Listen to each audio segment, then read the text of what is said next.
Quand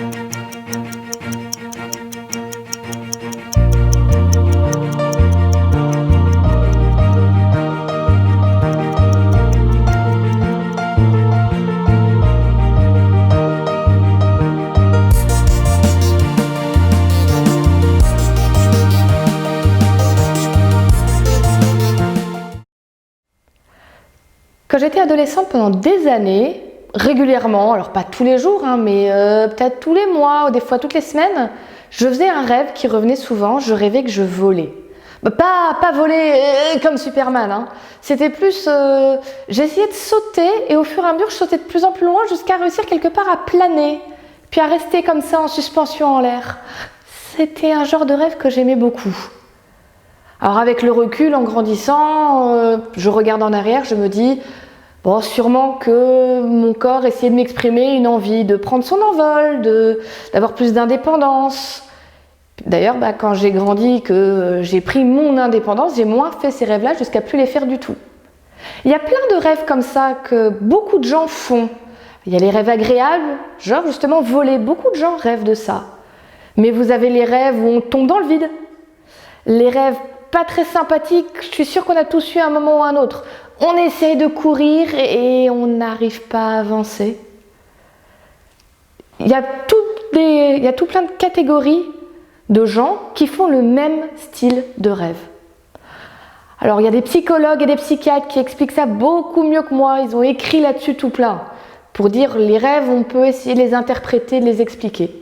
Mais si on garde juste une grande idée, c'est de dire, quand on rêve, c'est la façon qu'a notre corps d'intégrer ce qui s'est passé dans la journée, des fois de façon un petit peu bizarre, et aussi toutes ces choses qu'on réprime à l'intérieur de nous, que de façon consciente, on ne veut pas accepter, on ne veut pas les ressentir, on ne veut pas y penser, parfois ça ressort dans les rêves, des émotions fortes, des inquiétudes, des anxiétés, des désirs profonds qu'on ne veut pas forcément accepter.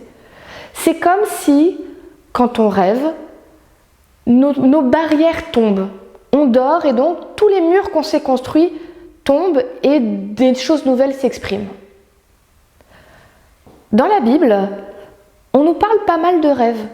À plusieurs reprises, on a Dieu qui va contacter des êtres humains à travers des rêves. Des fois, on appelle ça des visions. Par exemple, il y a Joseph.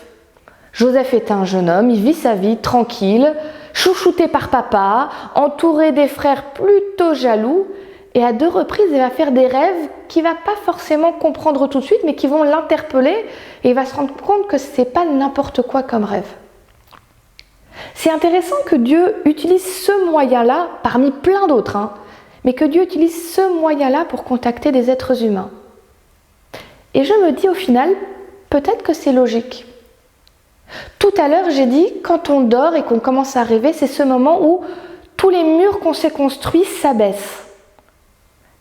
Et où notre corps nous exprime des choses qu'on voudrait garder à l'intérieur. Mais justement, comme tous ces murs s'abaissent, c'est peut-être aussi ce moment où Dieu peut venir nous contacter, alors que d'habitude, on est plutôt « Non, je suis occupé, j'ai des choses à faire, j'ai 3 milliards de choses en tête, j'ai pas le temps pour ce que tu essaies de me dire. » Et à ce moment-là, où les murs sont baissés, il peut finalement essayer de nous dire ce qu'il veut nous dire. Alors attention, je ne suis pas en train de dire qu'il faut analyser tous les rêves qu'on fait comme si c'est Dieu qui nous les envoyait. C'est pas parce que j'ai rêvé la nuit dernière d'un petit pain au chocolat que Dieu me dit qu'il faut que j'aille acheter une boulangerie. C'est pas forcément ça. Et peut-être que Dieu ne te parlera jamais à travers un rêve. Ça n'arrive pas à tout le monde. Mais ce que je trouve intéressant à garder, c'est cette idée que Dieu veut absolument, presque désespérément, rentrer en contact avec toi. Et il va utiliser plein de manières différentes pour le faire. Et pourquoi pas un rêve. Mais au final, son but, c'est de pouvoir toucher ton cœur et que tu apprennes à le connaître.